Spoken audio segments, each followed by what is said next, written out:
5:46 now. The best music makers in the world took home trophies from the Grammy Awards last night in L.A. Yes, a big question was, would everybody dress properly? KPIX5 reporter Liam MAYCLEM always dresses properly and sharply, and he's up early with us after a very late night. Good morning, Liam. Michelle and Frank, good morning to you. Up early? I didn't go to bed. That's what we figured. Actually, I lie. I went to a club called Bed. Let's talk fashion, shall we? And this year, something different at the Grammys, a CBS dress code. No thongs, no bare breasts, and no see-through clothing. But apparently, not everyone got the memo. As you can see, I read the memo. From J-Lo's leg in a dress split all the way up to there, to Katy Perry's cleavage, there was plenty of skin shown tonight at the Grammys, both on stage and off. It's beautiful, and one of the first dresses I put on, and I was like, that's the one. The new CBS policy warned against showing too much skin on music's big night. But for some, this is the Grammys, not the Oscars. The way you disarm an audience is by imagining them naked. Many celebs did not get the memo, or if they did what rock stars can do best, trashed it. Deadmau5, hand in hand with his fiancée Kat Von D, censored his own hat, covering up the S word with black tape. Yeah, your hit bumps me out. Let's talk about the other Bay Area connections. Bonnie Raitt, she did not break the dress code, but she did take home a Grammy.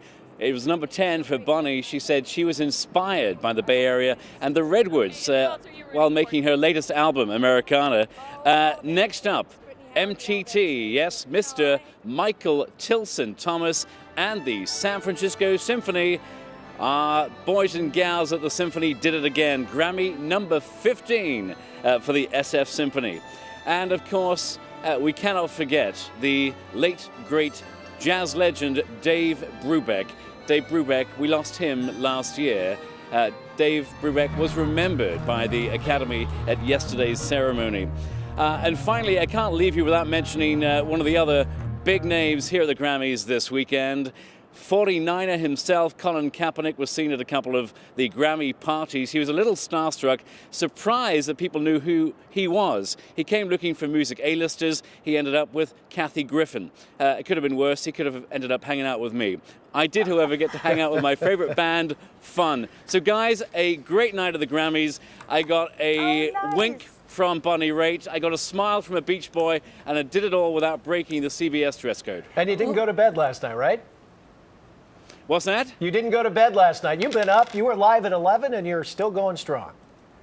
Bed, I don't know what you're talking about, Frank. I was doing research at the after parties, and here's the good news.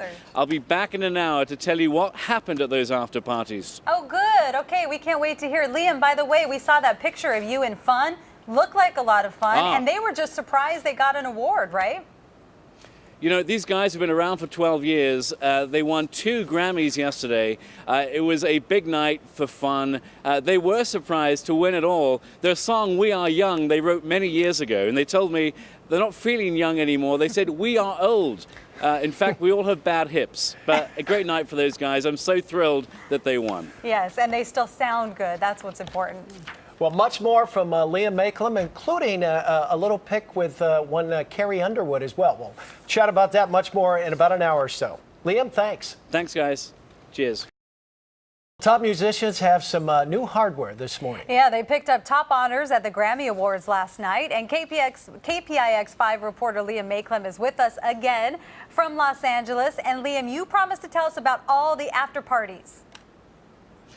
You know what? So many after parties. Here's my after party all access pass that got me to my favorite club, Bed. I recommend it. But all the talk last night was all about the fashion. This year, something new, a memo about a dress code from CBS. No bare breasts, no thongs, no see-through clothing. But not everyone got the memo. As you can see, I read the memo. From J-Lo's leg in a dress split all the way up to there, to Katy Perry's cleavage, there was plenty of skin shown tonight at the Grammys, both on stage and off. It's beautiful, and one of the first dresses I put on, and I was like, that's the one. The new CBS policy warned against showing too much skin on music's big night. But for some, this is the Grammys, not the Oscars. The way you disarm an audience is by imagining them naked. Many celebs did not get the memo, or if they did what rock stars can do best, trashed it. Deadmau5, hand in hand with his fiancée Kat Von D, censored his own hat, covering up the S word with black tape. Yeah, your hit bumps me out. I'm happy to say I did not break the dress code policy. Either did Bonnie Raitt. Bonnie Raitt, music legend, and we call her one of our own because she lives in the Bay Area. She won an award yesterday for her album Americana, picking up her 10th Grammy. She said she was inspired by the redwoods in Northern California while making the record. Next up, Grammy number 15 for MTT. Michael Tilson Thomas at the San Francisco Symphony, bringing home Grammy Gold one more time. And another one of our own was remembered at this, the 55th Grammys, the late, great Dave Brubeck, born in Concord, and he played with SF Jazz so many times. The Academy took 5 for Dave Brubeck at last night's big night. And there was a big star, a big football star, Colin Kaepernick. You know him, you love him. He was at a couple of the Grammy parties. He was a little starstruck, surprised that people knew who he was. He came for A-listers. He got an E-lister, Kathy Griffin. But it could have been worse. He could have ended up with me. However, some good news. I actually did get to hang out with one of my favorite bands, the trio from New York City, FUN Fun. They won a couple of Grammys last night. And finally, I have to give a little love to Carrie Underwood, another Grammy winner, one of the women who came out strong, and she was wearing a $30 million necklace. What about that, Michelle and Frank? I love it. That's what I love about watching the Grammys, not only for the performances, Liam, but all of the fashion. And they looked good, even though some didn't follow the memo. Yeah, you know, a lot of talk was about the memo. Listen, the Rock and Roll Awards, so the Grammys, everyone dresses more edgy than at any other awards ceremony. So risque things are bound to happen. But at the end of the night, it was about the music. That's why people were here. The music was great. It crossed boundaries and generations. And I think everyone had a rockin' time. The 55th Grammys did not disappoint. I hope Colin Kaepernick actually got to hobnob with someone else besides Kathy Griffin. Oh, really? Well, you know, I hope so. No, I hope he did, Frank. He was actually talking to the press a lot at the Clive Davis party. If you see him when he plays games and he comes onto the field, he's always got his headphones on, you know, and when they're going off on training. But he was here to party because, as you know, in a week from now, 49ers back in training, so he's enjoying just a little time off. But I do know he partied more than me here at the Grammys this weekend. Yeah, he probably went to bed last night. He looked good, too. He had like a powder blue suit on there. So. And he deserves it. All right, KPIX 5 reporter Liam MAYCLEM live in Los Angeles. Thanks so much. Thanks, Liam.